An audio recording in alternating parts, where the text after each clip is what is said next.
So basically what that means, one step forward, two steps back, right? We've all been there. There's a great saying in, well, I don't know, all kinds of rehabs, I guess, but it's relapse is part of recovery. So Dharma is there to stop you so that you can, recognize that you're not going to just fly down that path. If it was that easy, we'd all be enlightened motherfuckers with our wings hopping all over the place, flocking around, just enjoying life, being completely pure. But that isn't the case. So, see, even squid has his moments where he needs his dharma. So we need our dharma. We need our safety net, and that's basically what it is. It's just a reminder that it's okay to fall. We're going to do that. But if that's the seed, the main goal is that freedom, that seeing your true self as you really are, and not like being swayed by ego, by fear, by lust, by attachment to the past, attachment to pain, attachment to expectation. So you can flow through this world, see yourself, be yourself. And isn't that what we need more of? So if this sounds like something that you would want to learn more of, stay tuned for a few more videos. I'm going to make them short and simple and sweet, and because that's what I am.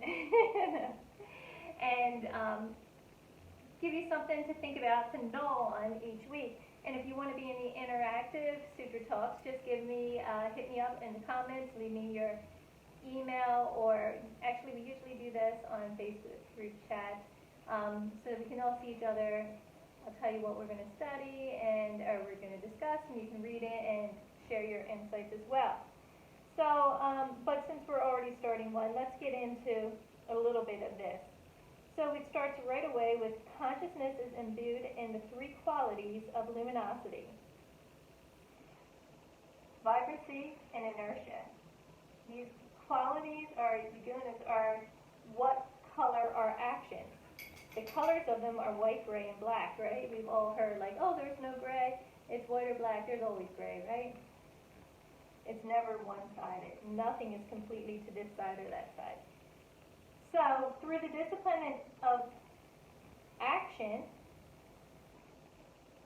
of yoga, both action and intelligence go beyond these qualities, and the seer comes to experience his own soul with crystal clear clarity, free from the relative attributes of nature and action. So the gunas are the qualities of nature, and we are totally connected to that. So we can get there. We can do it by attaining it into that pureness with a deliberate effort using for concentration an object or an ideal as a seed, or we can do it without seed or without support. So this is something great that I always like to remind people when we're coming into yoga poses, especially arm balances, things that are easier for some people than others. The bodies are built different. Some people have open hips, some people have very closed hips, some people have open backs, and some people have forward folding backs. There's always more than one way to get into a pose, and there's always more than one way to come back to your true self.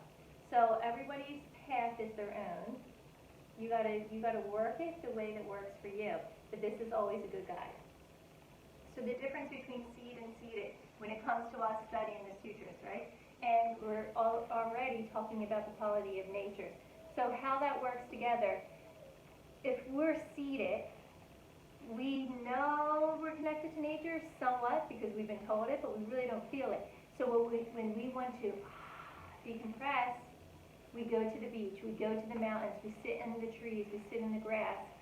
We find that connection. Some people garden. Don't really want to get into it, but that's a manipulation of the earth, so it's not really the connection. We're controlling it, which isn't, it's not sharing it, it's not really being part of it, so that's a whole other thing. But anyhow, so when we need that connection to nature, we tend to go look for it and sit with it and be with it.